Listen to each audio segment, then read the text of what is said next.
What happens when a homeless man, desperate for $1, asks Barron Trump for help? What could possibly unfold in a moment of pure human connection? What happens next will leave you speechless. It's a story of kindness, empathy, and the unexpected power of a simple question. It was a chilly evening in New York City, the streets bustling with people wrapped in thick coats, walking swiftly past the homeless who lined the sidewalks. The city's energy was electric, but for some, it was nothing but a blur of unmet needs, cold nights, and unfulfilled dreams. Amidst the noise of traffic, the glowing billboards, and the sound of hurried footsteps, a single figure stood still, quietly observing the world. Clint, a homeless man, stood by the corner of a busy street, bundled up in ragged clothes, clutching a sign that read, "Can you spare $1? Anything helps." Clint was a man of few words, having learned that in the streets, most passers-by didn't even glance at him. He'd spent months, maybe years, fighting a battle against his own sense of dignity, begging for the smallest handout just to make it through another night. The life he had once known seemed distant, a distant memory of lost opportunities and broken promises. Despite the harshness of his surroundings, Clint still had hope. He didn't give up on people, on kindness, or on the belief that somehow, someone might reach out to him. He didn't expect much. $1, a smile, even a brief moment of connection. Anything would help. Little did he know, this night would bring him a moment that would change everything. Clint shuffled slowly across the cold sidewalk, his feet sore from the constant strain of standing and walking for hours at a time. Every day felt the same, an endless cycle of rejection, judgment, and silence. He was used to it now, but it didn't make it any easier. As the cold seeped deeper into his bones, he tried to keep his mind occupied with thoughts of better days, imagining what it would be like to have a roof over his head again, to eat a warm meal, to sleep without fear of being woken up in the middle of the night. But the nights were always the hardest. He pulled his coat tighter around his body, trying to shield himself from the bitter wind. His sign, written in faded ink, was all he had left to rely on. People walked by him every day, most of them avoiding his gaze. He knew what they were thinking. Why doesn't he just get a job? Why doesn't he just pull himself up by his bootstraps? But Clint had tried. He had worked before, back when life made sense. He had lost everything, his job, his home, his family. And now, here he was, fighting to survive one day at a time. He had come to terms with the fact that people didn't see him as a person anymore. To them, he was just a figure to be ignored, something to step around on their way to a more important place. But every now and then, someone would stop. Someone would look him in the eye. Those moments, fleeting as they were, kept him going. Today, he was hoping for just one of those moments. As he stood there, a car pulled up in front of him. Clint barely looked up, too accustomed to the noise of traffic to think much of it. But then, through the fog of his tired eyes, he saw a young boy, no older than 15 or 16, standing beside the car with a look of confusion on his face. The boy was staring right at Clint, his brow furrowed, his gaze intense.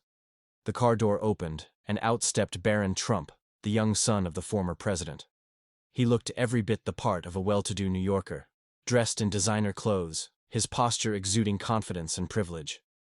He paused for a moment as he surveyed the scene around him, clearly aware of the wealth disparity between himself and the man standing before him. Clint could sense it too. The boy's gaze felt different. It wasn't one of judgment, nor was it dismissive. It was curiosity. A genuine curiosity. Barron's eyes met Clint's, and in that brief moment, Clint wondered if the boy was like so many others, too focused on his own world to care. But then, Barron did something unexpected. He approached Clint and, without a hint of hesitation, asked, "Can you spare $1?" Clint's heart skipped a beat. It was a question he had heard countless times in reverse, but never in this context. The roles were reversed, and in that moment, Clint realized that something extraordinary was happening. Barron reached into his coat pocket, his fingers fumbling slightly as he pulled out a crisp $100 bill. Clint was stunned. He stared at the bill in Barron's hand, unable to comprehend what was happening. The young man had asked him for money, yet here he was, offering him a generous sum, far beyond what Clint could have imagined. For a moment, Clint was speechless. His thoughts raced. Was this a joke? A prank? Surely this was too good to be true. He hadn't expected this kind of generosity. I don't know what to say, Clint stammered, his voice hoarse from days without proper rest or food. Why would you give me this? You don't even know me.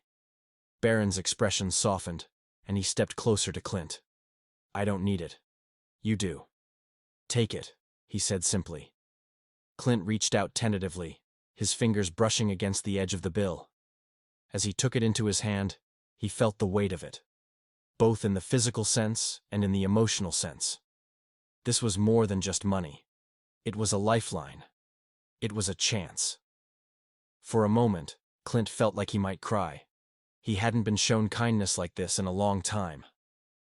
He looked up at Barron, who was still standing there, waiting for Clint's reaction. There was no condescension in his eyes, no judgment. Just a quiet understanding that sometimes the smallest acts of kindness can have the biggest impact. Thank you, Clint finally managed to say. I don't know what to say. This means more than you'll ever know. Barron smiled, a simple yet genuine smile. It's the least I can do, he said before turning back to the car. As the car pulled away, Clint stood there, his hand still clutching the money.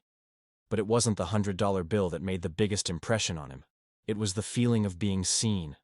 For the first time in so long, he felt human again. The next few weeks were a blur for Clint. He used the money wisely, finding a small room in a shelter to stay in. It wasn't much, but it was a roof over his head, a place where he could sleep without the fear of being attacked or moved along. He didn't squander the money. He didn't have time for that. Instead, he used it as a stepping stone, a chance to rebuild what he had lost. The generosity Barron had shown him that day didn't just give him a physical safety net. It reignited something deep inside him. Clint wasn't just surviving anymore. He was living again. He found a job at a local diner, washing dishes and serving food. It wasn't glamorous, but it was honest work. Slowly but surely, Clint started to piece his life back together. He kept a part of that $100 bill in his pocket, a reminder of the kindness he had received, a reminder that even in the darkest moments, there is light. Clint's story spread across the city, whispered among those who had seen what had happened that night. Some couldn't believe it.